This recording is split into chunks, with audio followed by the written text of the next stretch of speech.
দরকার। এখন আমি কি করব, কি আমল করব, কি আমল করলে আল্লাহ রাব্বুল আলামিন টাকার ব্যবস্থা করে দিবেন। এমন বিপদে পড়েছেন, ছেলে বিদেশে যাবে, এখন টাকার খুব প্রয়োজন, 5 লক্ষ 10 লক্ষ টাকা প্রয়োজন, ছেলে বিদেশে যাবে, মেয়ে বিয়ে দিবেন, কিন্তু টাকার কোনো ব্যবস্থা নাই। হঠাৎ বিয়ের আয়োজন হয়ে গিয়েছে, কিন্তু বিয়ের কোনো ব্যবস্থা, টাকার কোনো ব্যবস্থা নেই, কি করবেন?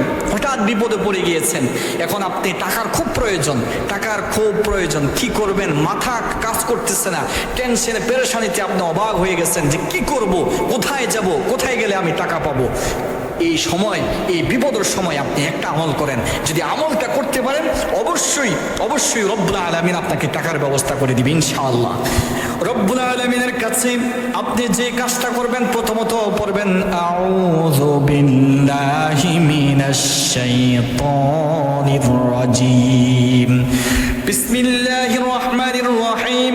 তারপরে আপনি যেটা করবেন সেটা হলো সুবহানাল্লাহ সুবহানাল্লাহ সুবহানাল্লাহ সুবহানাল্লাহ। আপনি যায় নামাজের মধ্যে বসে যদি পারেন 2 রাকাত নফল নামাজ পড়ে নেবেন, 2 রাকাত নফল নামাজ পড়ে তারপরে সুবহানাল্লাহ সুবহানাল্লাহ সুবহানাল্লাহ সুবহানাল্লাহ সুবহানাল্লাহ তাসবিহ ধরে 555 বার। খেয়াল করবেন, আমি আবারও বলে দিচ্ছি, সুবহানাল্লাহ সুবহানাল্লাহ 555 বার।